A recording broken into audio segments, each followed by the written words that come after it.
Familia, bienvenidos a su podcast La Cinemafia. Somos sus hosts Anwar Alum, Pamela Cortés, y hoy tenemos un episodio muy especial porque no estamos en el Hotel Genève, sino en las oficinas de Eureka para entrevistar al superdirector Rigoberto Castañeda y a nuestra querida Fernanda Echevarría, quien es estrella de la película Turno Nocturno, y aquí vamos a hablar específicamente de esta película que está a punto de estrenarse, Turno Nocturno. Rigo, Fer, es un honor tenerlos con nosotros.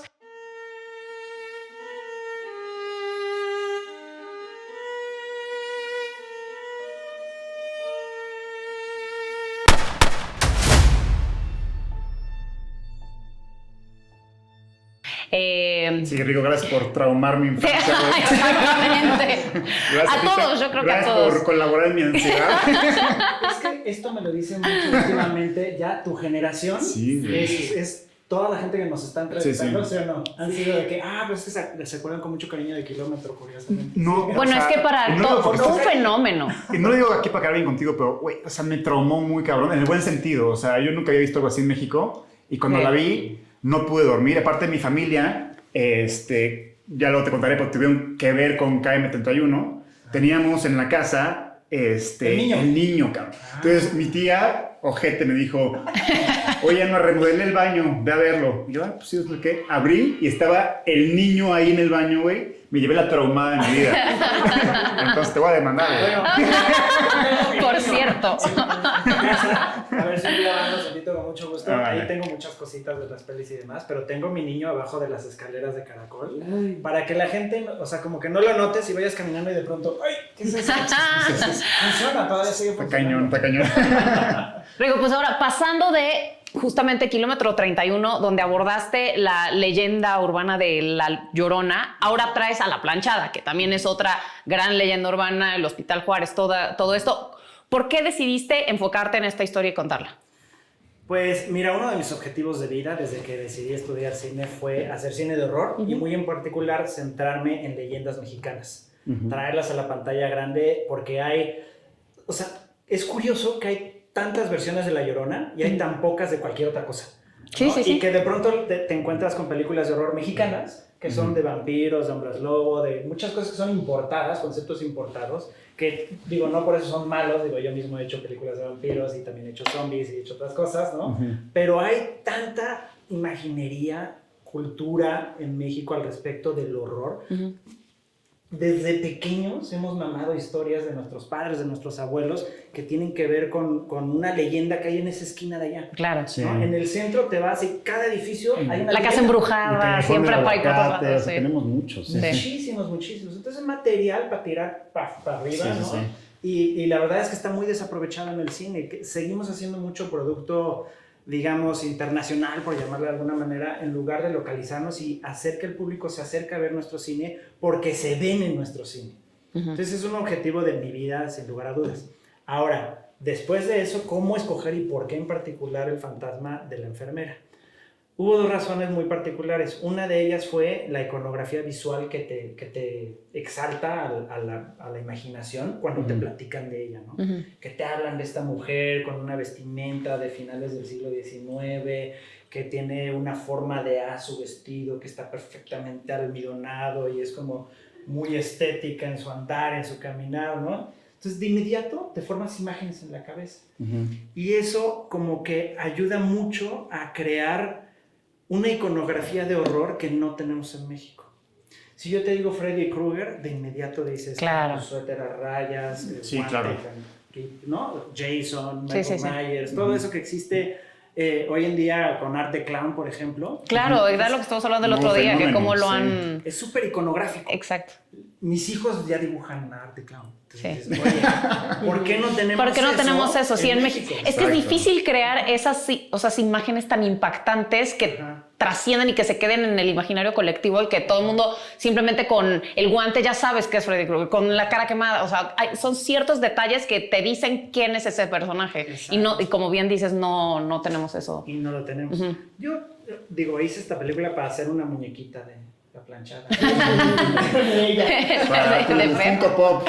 El Funko Pop de La Planchada. No, pero fuera de broma, pues sí, es tan iconográfico que se presta para eso, ¿no? Se presta para hacer playeras, para hacer lo que tú quieras. Sí. Y no siento que sea tan lejano a lo que hemos visto en otras cinematografías, en ese sentido, ¿no? En el sentido iconográfico. Y la segunda razón es porque es un fantasma que es muy especial. No es, la clásica razón por la que los fantasmas son fantasmas es porque tienen asuntos sin resolver. Y se quedan con una emoción. Y esa emoción que los pone en nuestro plano existencial es lo que provoca que vayan y maten o asusten, lloran, se quedan con la emoción de tristeza, de enojo, de cualquier emoción, ¿no? Este no es un fantasma que funcione así. Es un fantasma complejo.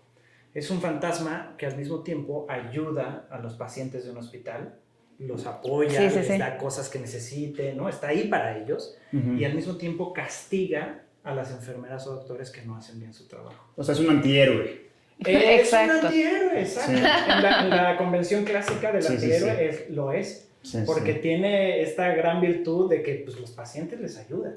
Tienes un gran dolor, pues de pronto llega una enfermera en tu alucine de dolores, te da una pastilla o te inyecta, no sabes ni quién fue y ya te ayudó, ¿no? Sí, no es el típico ser del más allá que está nada más para atormentar a los humanos. O sea, tiene un propósito, tiene una misión y tiene una forma completamente distinta de operar. Sí, eso lo hace muy diferente, sin duda. Es difícil encontrar un monstruo, un fantasma, una entidad, como quieras llamarle, que tenga esa complejidad. Está chido. Y eso se me hizo padrísimo. Sí, está increíble. Fer, y bueno, tú eres la planchada. Entonces, supongo que este es muy distinto a todos los roles que has hecho. Sobre todo, es bastante minimalista en cuanto a diálogo. Entonces, ¿cómo fue el reto de hacer a la planchada? Es el primer personaje como paranormal que he hecho en mi carrera. Ni para Halloween había escogido yo algo. O sea, lo estaba pensando el otro día. O sea, Edward Scissorhands. Pero nunca, ¿no? O sea, por eso digo en mi vida, no en mi carrera. Es que de saber que a ella le encanta disfrazar personajes. O sea, compartimos esa afición. El maquillaje no fue ningún problema. O sea, el proceso de maquillaje y eso no fue tedioso para ti. No, el honor que era ver a ellos tus maestros trabajando en mi cara. Wow. O sea, era cada día era una como deleite visual y todo cada día era una conciencia del honor que estaba pasando en esa silla y además era parte de mi proceso de acceso a mi jornada laboral. O sea, me empezaba a ver y empezaban a pasar cosas. Justo estaba diciendo hace rato y fue bonito recordarlo que ahorita continúo con lo de mi minimalismo verbal y tal porque es una pregunta interesante, pero yo me acuerdo que yo pensaba, ¿cómo voy a hacer este fantasma?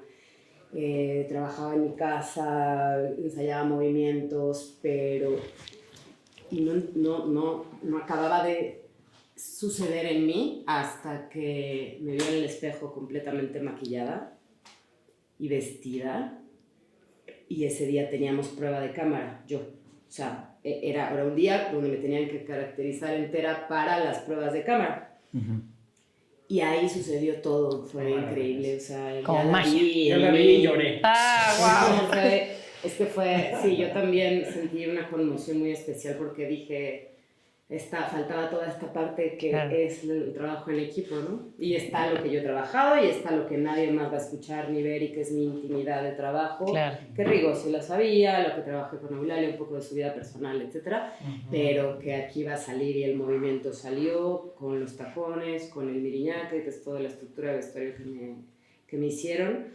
Y la parte sí de textos puntuales, ¿no? Que son palabras y cantos y gruñidos, sí son, pero no, o sea, qué difícil, bueno, que fue un reto particular hacerlos, o sea, porque tiene varias texturas de voz, tiene diferentes maneras de hablar, de gritar, también fue loco descubrir el alcance de ira y de violencia que hay. Claro. A mí nada en mi vida personal afortunadamente me ha llevado a rugir así o a balanzarme así, y es loco el ejercicio, ¿me entiendes? O sea, y además una cosa tan terapéutica y acá...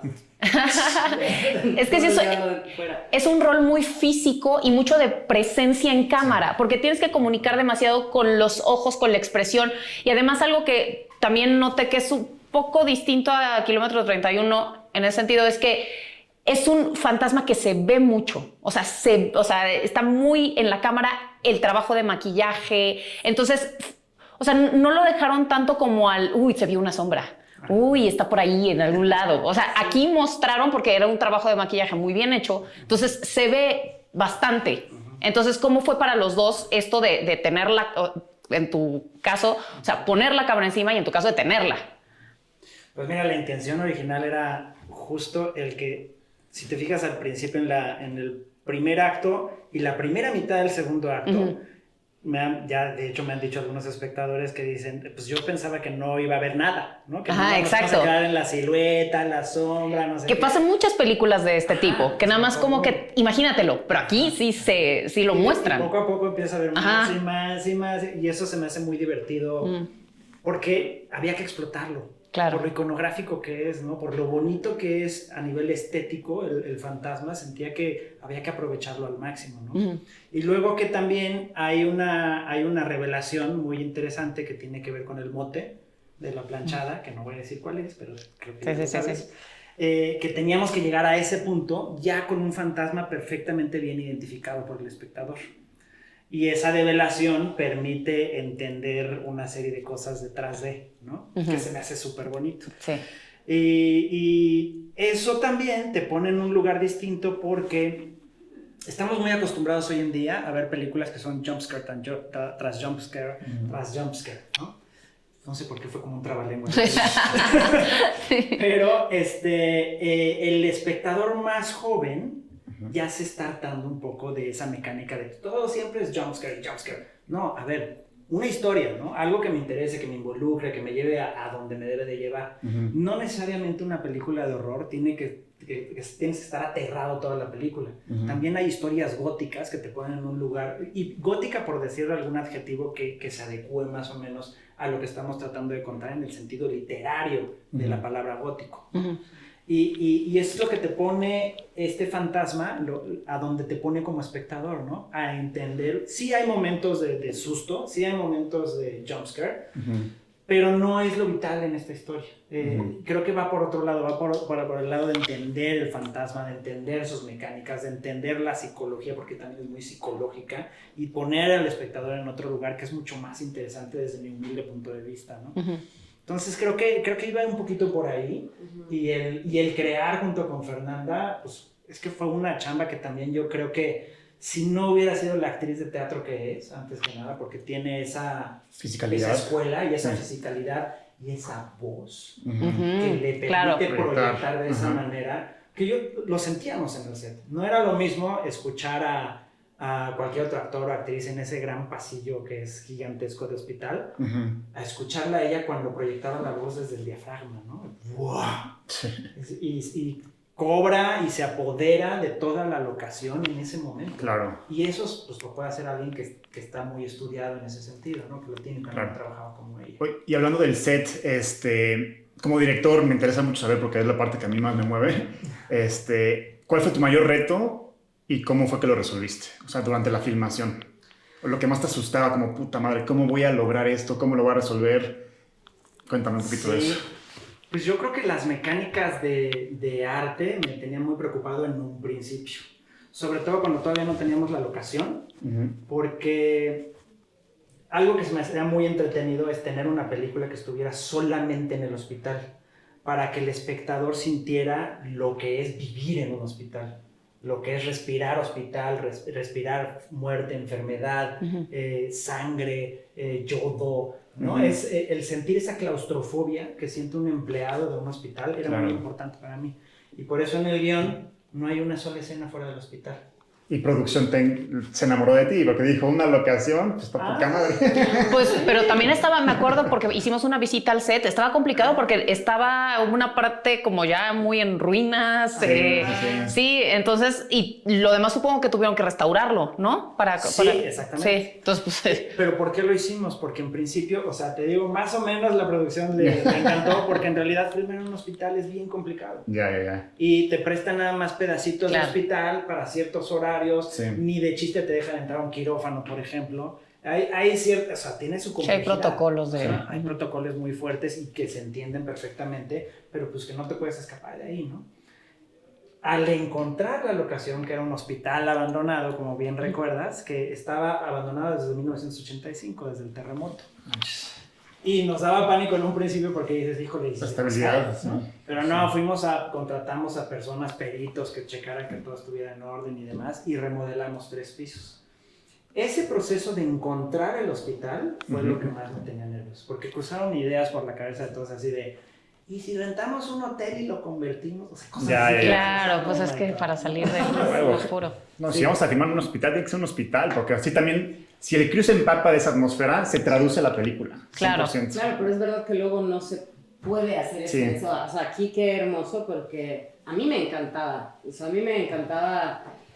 Pasaba a visitar a Rigo la oficina de producción. Que la oficina de producción Estaba ahí mismo. En el hospital. Sí, Ok, luego ok. adelante me iba a vestuario, luego después era maquillaje. Yo sentía que era un campamento y a mí siempre me gustaron los campamentos. O sea, como esta cosa de vamos todos juntos Sí. y habitando en el mismo lugar. Entonces yo decía, seguro sí tuvo sus dificultades a nivel producción, pero también era un sueño. Sí. Y eso Que estuviera todo contenido ahí. De Como mantener la filmar, atmósfera. imagínense como filmar una película en los 50s en un foro. Claro, Que se sí. filmaban en foro todo el tiempo y ahí tenían sus oficinas, los camerinos Sí. de los actores, los churubuscos, ¿no? Así se filmaba antiguamente. Y por ejemplo, en preproducción, en los ensayos, ¿a Fer la aislaste del resto del cast? ¿Y fue como un ensayo 1 a 1? ¿O sí fuiste parte del ensayo colectivo de la película? Era justo lo que iba a preguntar. Mira, Rigo y yo tuvimos nuestros juntas y ensayos aislados. Ajá. Es verdad que nunca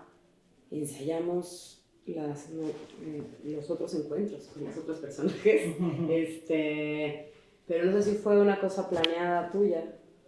Lo que pasa es que el tratamiento de las escenas en el set no me gusta manosearlas demasiado y más cuando hay una entidad Claro. por medio. Porque es un elemento Ok. sorpresa. Exacto.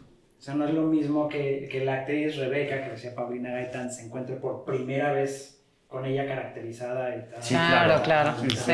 ¿No? Si ya se sabe el diálogo, si ya lo platicaron en una mesa, porque si hacemos como ensayos así, en mesa, trabajo de mesa, y corregimos muchas cosas. A mí me gusta que los actores y las actrices corrijan el guión directamente y que les acomoden perfectamente las palabras, ¿no? Y eso no pasa muy seguido, Claro. he de decir. O sea, es muy bonito que tengan esta libertad también de confiar y de apropiarse un poquito, ¿no? Ajá. Y hubo una muy padre colaboración con Fer también. Y me acuerdo, bueno, esta de la anécdota me gusta mucho, ¿no? El de que llegó a decirme, oye, es que hay una escena central que no te lo voy a spoilear ni tampoco. Y yo no voy a spoilear porque de verdad siempre me dicen que spoileo todo, entonces me estoy controlando. No, siempre le dicen, siempre spoilea todo. Pero bueno, en esa escena estaba planteado una cierta solución, digamos, de maquillaje. Ajá. Y llegó ella a hacer una propuesta, oye, si a lo mejor hacemos de este lado, y la verdad es que su concepto sonaba muy bien y funciona increíble en la película. Ya después se las contaré exactamente que fuera de cámara. Cuando no spoilemos. Pero su aportación fue maravillosa en ese momento. Tuvimos que cambiar todo el plan de llamado, por supuesto, gracias. O sea, porque yo dije, híjole, no era de maquillaje, era una cosa de concepto. Y entonces yo, porque me dio muy rápido confianza Rigo, o sea, desde que nos conocimos, me di cuenta de que es un director que escucha y que confía. Y entonces... Depende de quién. Depende de quién también. Y tomé el atrevimiento o sea, le mandé un documento Word. Y le dije, lo que pasa es que esto es lo que pienso. O sea, le pedí permiso, le dije, ¿te puedo mandar una cuartilla? Y me dijo, sí. Y entonces se la mandé como bien explicado, como bien justificado de por qué pensaba. Y sí me dijo, bueno, vamos a tener que hacer unos movimientos importantes en el cambio de rodaje y las horas de comer. pero fue padre y fue, o sea... Valió la pena. Sí. Y otra cosa que también fue muy bonita fue el trabajo que hubo entre Paulina y Fer. Porque conectaron como conectan en la película. Ok. Fue algo súper bizarro, porque yo las veía ahí a una y a la otra y decía, es que está sucediendo. Uh-huh. Una magia muy extraña, que no, comúnmente pues, no funcionan las cosas así. Y se dio porque son dos muy buenas actrices. No, pues también se dio porque la verdad es que hay pocos directores de actores en México y en el mundo en general, y tú eres uno de ellos, la verdad. Entonces, yo creo que como actriz se aprecia que tengan un director que realmente se enfoque principalmente en sus actuaciones, que eso es muy valioso. Y no lo digo por ti nada más, porque también he hablado con Giselle Curie y me contó lo mismo de ti. Entonces, no es la primera referencia que tengo sobre tu dirección de actores y eso está súper chido. Y hablando de eso, sí me gustaría saber, o sea, en el terror es un género que no requieres de ninguna estrella para vender la película. O sea, yo cuando compro mi boleto para ver Turno Nocturno es por verla a Fer, o sea, bueno, a la planchada, ¿no? O sea, al lente, Sí, claro. es lo que vende. Entonces, por eso es tan barato de hacer, entre comillas, porque normalmente no tienes que gastar mucha lana en el cast porque no es lo que vende el cast. Pero en este caso en específico, escogiste a estrellas de nuestro cine nacional, como Tony, como Patricia, como Azul. O sea, ¿por qué fue esa decisión tuya y cómo fue tu experiencia trabajando con ellos, además de Fer? Pues mira, mi proceso como director es ir detectando actores y actrices las 24 horas del día, los 7 días de la semana. Tengo listas, ¿no?, de actores y actrices y siempre estoy como tratando de mantenerme al corriente de qué está haciendo quién. Tratando, porque la verdad no les voy a mentir, está... Sí, seguirles la pista a todos. Pues. Más en teatro, por ejemplo, está todavía más complicado, ¿no? Y pero no hago audiciones.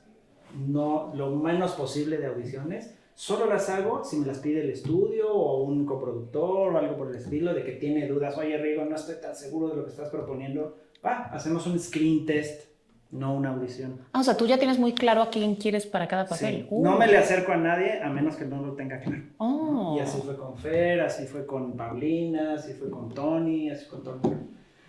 Entonces visualizo, veo el trabajo anterior si tengo alguna duda, porque suelen surgir, ¿no? Pero para eso ves pues, toda la chamba que han hecho y reconoces ciertos elementos que te pueden funcionar. ¿Y escribes para ciertos actores?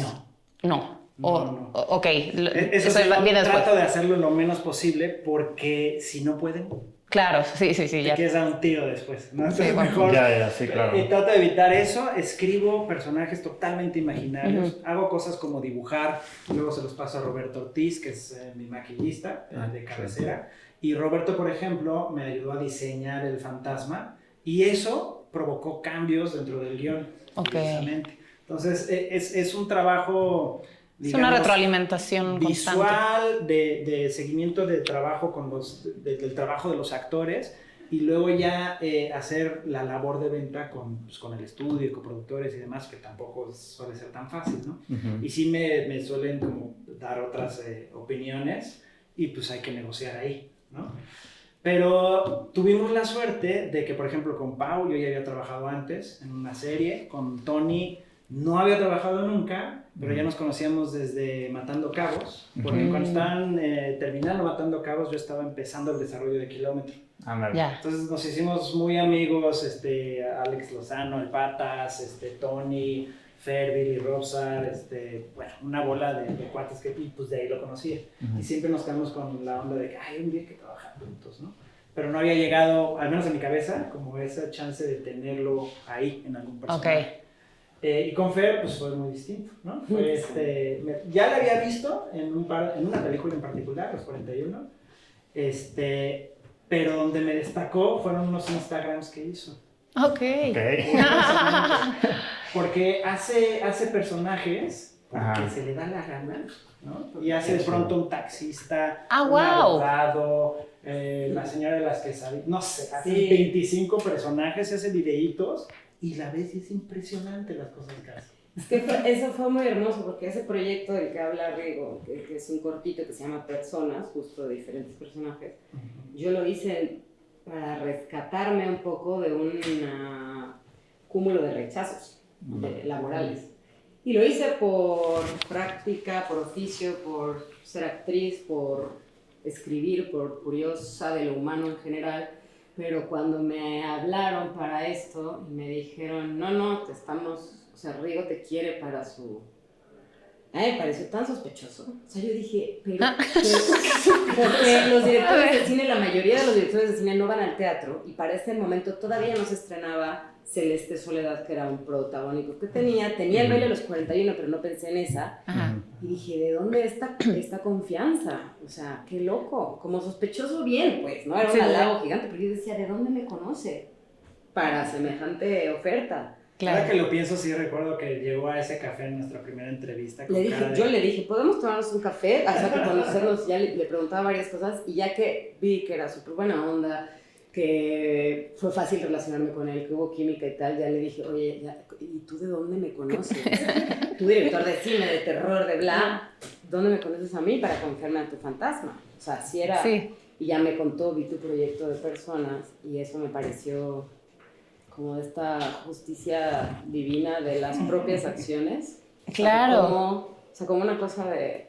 Sí, está chido creer en uno mismo porque sí pasa. ¿Tú estabas una cosa... familiarizada con el personaje antes de que Rigo te contara sobre ella? No.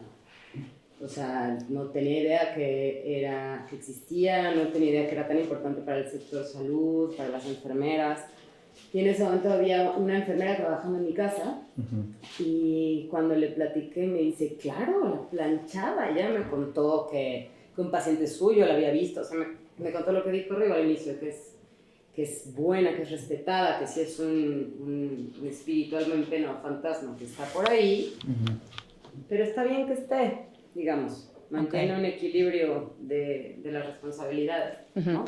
A ver, ¿ustedes qué tanto creen en esto de sobrenatural y a qué le tienen miedo? Pues nosotros todo el tiempo estamos conviviendo con fantasmas, ¿verdad? Es cierto, estoy bromeando porque, o sea, curiosamente, yo no creo en fantasmas, pero... Mira. Pero cumple con tu teoría. Esto. O sea. Sí. Es que llega un momento en que estudias tanto el tema Sí. y te clavas tanto en ello y te metes a cementerios de noche y Sí, visitas la sí, casa sí. embrujada de la Roma Sí. y, ¿no? Me metí en cañitas, ¿no? Así cosas que Sí. dices, a ver, voy a salir endemoniado, a ver. Entonces, Si estás digo, constantemente como retando y jugando con Sí, esas cosas y porque al me final te das gusta. cuenta de que no pasa nada y que el ruido que estás escuchando tiene una razón de ser y sí. Pero también esa Normalmente es eso, personalidad ¿no? aburre. O sea, De pronto creer en la magia. O sea, yo de pronto le decía, lo primero en ese cafecito, le dije a Rigo que no, le dije, mira, yo no voy a estudiar muchísimo el terror, ¿no? Y voy a hacer todo para darte el fantasma que quieres, pero yo no creo, que sepas que yo no creo en eso, ¿no? Me dijo, yo tampoco, y hablamos de eso. Lo que sí, yo le tengo mucho respeto a cualquier tipo de creencia, y a veces le decía ayer a Rigo, es que si de pronto yo hubiera visto algo en un momento de mi vida, pues sería algo bello en el sentido de que te comprobaría que... ¿Hay algo más? Sí, Sí. pues eso sería increíble. Claro. Sí. Y lo que digo a Pam es que, por ejemplo, si ahorita estamos en un hospital los cuatro y a mí se me aparece solito la planchada, sí me daría miedo porque la vi solito, porque no sabría si estoy enfermo mental o si hay un fantasma realmente. Claro. Pero si Rigo y yo lo vimos al mismo tiempo, Rigo, ¿la viste? Sí. Ah, chingón, a huevo. La vimos los dos. O sea, porque a mí lo que más me da miedo son las enfermedades mentales más que lo sobrenatural, pero por mucho. Y el trabajo del horror psicológico tiene mucho que ver con eso. Sí. Claro. Con la disyuntiva entre si es Sí, eso real, no. lo que estoy viendo, o si es paranormal en verdad. Sí. Y es ese jueguito, ¿no? Que es, Sí. que es muy divertido. También en la película tenemos eso. Entonces, está fundado tu comentario. Ya. ¿Y ustedes tienen algún tipo de fobia, de temor ahí? Pasarse de presupuesto. Pues mira, me llama mucho también la atención las películas de fobias, en particular como de animales, específicamente aracnofobia, por ejemplo. Sí. Creo que es súper... Hay una película que se llama, no sé si la recuerdan, Aracnofobia. Sí, claro. De Sí, los 80, Sí. finales de los 80. Y va a salir Maravilla. una nueva de una araña también. Ah. la de Sting. ¿Araña gigante? Sí, no, yo no puedo. Yo también. Me da mucho miedo las arañas. Yo no puedo. Pero, ok, entiendo Sí. la fobia, ¿no? Porque pues, de alguna manera yo también la tengo en cuanto a los, no sé si se conocen los caras de niño. Ah, sí. Sí, hijo de su Me madre. parece el ser más desdeñable que existe. Sí. Más de la tierra. Pero esos son buenos insectos. En el equilibrio de insectos. Son Ay, ¿por qué chidos. tienen que ser tan feos? Es como yo con las arañas patonas, o sea, yo tarántulas no cualquiera, pero con las patonas que son tan chidas porque matan mosquitos, no pican, son chidas. Yo tengo una fobia inexplicable. Ah, ¿por esas? Sí. Ya. Y has visto cómo nacen cientos de No. niños. Ay. Oye, Fer, Para- o sea, ¿qué se siente que muchos niños y jóvenes no van a poder dormir por culpa de tu voz y de tu físico? O sea, que cuando no puedan ir a dormir, tú estás ahí en su cabeza. Ojalá, neta, sí pase que vayan muchos niños y pubertos y chavos conflictuados con mil cosas y que se enamoren del género de terror con esta o con cualquiera. Sí. Que ya de por sí voy a ser una tía que ven peores cosas en su Sí, 100%. Sí, totalmente. Así que mira, me da más honor, no me da reparo, me Sí, da sí, gusto, porque va a ser una imagen chida. Van a ver una peli inteligente y fina con una iconografía padre, pues me da gustísimo. ¿Tú tienes sobrinos, dijiste? Sí. Entonces su reacción va a estar Exacto. épica cuando te vean, ¿no? Mi sobrino Lucio ya desde que estábamos en el rodaje. Ah, ¿te fue a ver?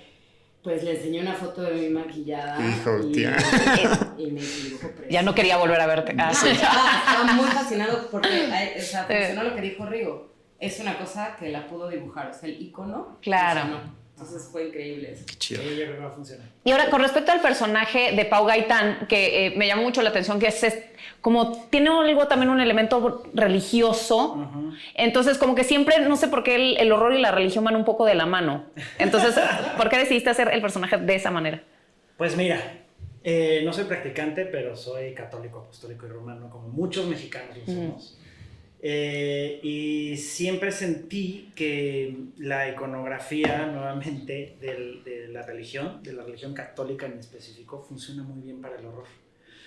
Incluso, digo, yo llegué a un punto, fui acólito, entré al seminario menor, estuve a punto de decir sí, voy de padre, y me arrepentí en el último momento, por suerte, pero sí que ya me llamaban la atención ciertos preceptos de la religión católica.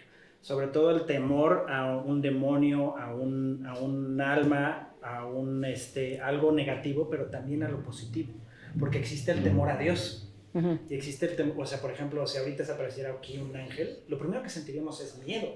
Sí. No nos maravillaríamos y nos hincamos. No. Sí, claro. Sí, claro. Es una aparición que es súper potente, ¿no? Sí, Súper fuerte. Sí. Entonces siento que toda esa iconografía católica tiene mucha potencia y te pone en un cierto lugar que, aunque no tenga que ver en específico con el horror, con la historia de horror o con la entidad particular de la película, sí te crea un ambiente y te crea un universo que además es muy mexicano, ¿no? Que este asunto de, puedo poner un altar y vas y pones un altar ahí abajo de cualquier cosa, ¿no? Sucede en todos los edificios. No dudo que en el estacionamiento de este edificio haya un altar a la Virgencita, por ejemplo. Claro. ¿No? Entonces es algo que ayuda a que el espectador se reconozca como mexicano en pantalla, por un lado, y por el otro te crea un ambiente mucho más tenso y de suspense, ¿no? Sí. Y a mí lo que me interesa saber es como es para los dos, como contadores de historias, como artistas, cada vez que hacemos un proyecto, pues avanzamos como contadores de historias y como personas y como artistas, ¿no? Por ejemplo, yo acabo de hacer una primera película y soy otro güey, o sea, como empecé y como acabé soy otro güey. Gracias. Pues aprendí qué no hacer, qué hacer y cómo yo crecer en mi propia voz y mi estilo, ¿no? Ustedes llevan un chingo de proyectos, tú ya llevas igual en esto un buen rato, Rigo. Un poquito, soy muy joven. Bueno, ya tienes buenas películas, güey. Pero sí me gustaría saber si Turno Nocturno, ¿cuál fue esa herramienta que les dio, que adquirieron haciendo esta película que no tenían antes? Vas, güey. Vas. Yo lo tengo clarísimo. Pues vas. Sencillez. Creo que en todas mis anteriores películas me puse retos demasiado complicados. En Sin Origen, que la casa, que si se cierran las ventanas con cosas de metal y que si hay un parkourista que sube no sé qué y luego la niña que camina por las paredes y el techo y luego se mete al agua y una cantidad de cosas impresionantes. Kilómetro 31-2, que también hice un plano secuencia de 10 minutos ¿para qué? Me acuerdo, la casa, ¿no? Que flotaba y no sé qué. Quedó bien bonito eso. Sí, quedó chido. Pero pues fue como el ego ganándome, ¿sabes? Sí. Miren lo que puedo hacer. Siento que era una cierta inseguridad de lo que podía lograr, cuando estás inseguro quieres demostrar más, ¿sabes? Esa es la sensación que me da el volver a revisitar mis películas de pronto, ¿no? Incluso Kilómetro 31, que pues evidentemente en una ópera prima pues quieres echar toda la carne al asador o toda la que puedas. Claro. Y es normal, es lógico, es humano, ¿no? Esta peli la pensé, vamos a 2 pasos para atrás, vamos a hacerlo sencillito, los efectos visuales son lo menos posible, el maquillaje especial se exalta, que no flote el fantasma, ¿no? Sí. Que es algo que muy particularmente lo llega. Y me dio el pretexto perfecto una anécdota de una enfermera que dijo que había escuchado sus pasos en un pasillo y eso se me quedó en la cabeza y me parece algo muy diferente a lo que se ha hecho a nivel de horror en fantasmas, ¿no? El escuchar las pisadas. Es otro elemento que además te da mucha tensión, o sea, porque sentir la cercanía de las pisadas es muy fuerte. Ahí viene. Me estoy acercando. Sí. ¿No? Entonces, con elementos muy sencillos, creo que logré hacer cosas mucho mejores de lo que había hecho antes. Menos es más, ahora sí. Totalmente. Muy bien. Fer. Yo creo que el resumen, y que sí me cambió y que sí se sumó a algo que no tenía tan claro, y esta vez lo corroboré, fue como el confiar en los procesos. Es muy de teatro eso, y el audiovisual a veces no da tanto tiempo ni dinero para los ensayos necesarios, para la construcción. Hay poco, todo está más vertiginoso, todo es más acelerado. Igual como espectadores y como consumidores también nos estamos adecuando a consumir con otra velocidad. Entonces la parte de procesos, confiar en que no es una cosa que pasa de moda, ¿no? Es una cosa que en ciertos aspectos se olvida o no se prioriza. Y yo en esta peli, tanto por el origen del contacto con Rigo, que vino desde ese momento, o sea, para mí fue a darme cuenta de que sí quiero ser una artista integral, que está bien darle tiempo a esos ejercicios que yo empecé a hacer, que no solamente quiero estar esperando el casting, que me gusta escribir, que está chido disfrazarme, o sea, eso fue como un abrazo gigante. Y luego los procesos de Eulalia, que me tuve todo el tiempo para dar un proceso. Sí. Porque sí, o sea, entonces es eso, como confiar en los procesos. Qué chido. Muy bien. Pues ha sido de verdad un verdadero honor tenerlos con nosotros. Muchísimas gracias por la oportunidad y por la disposición. Los esperamos en el podcast, ya en el Hotel Genève. Sí, para que hagan su cinegrafía. Cinegrafía. O tienes que ir maquillada. Sí, exacto. Queremos entrevistar la planchada de sus películas favoritas. Exacto. Pero muchísimas felicidades por este proyecto. Esperamos que sea un absoluto éxito. Se estrenó en Morelia, me parece también, ¿no? Se estrenó en Morelia, después estuvo en Mórbido y el estreno comercial es el 5 de diciembre. El 5 de diciembre. En toda la República. Así que Pues ya ojalá lo saben. traumatice a muchos jóvenes. Lleven a sus hijos así chiquillos para que se traumaticen y también para que se enamoren del horror, como bien dice Fer. Exacto. Ya saben. Entonces, bueno, pues muchísimas gracias por ver este episodio. Comenten, compartan, suscríbanse y nos vemos en la próxima en la Cinemafia. Bye. Bye. Chao. Cinemafia.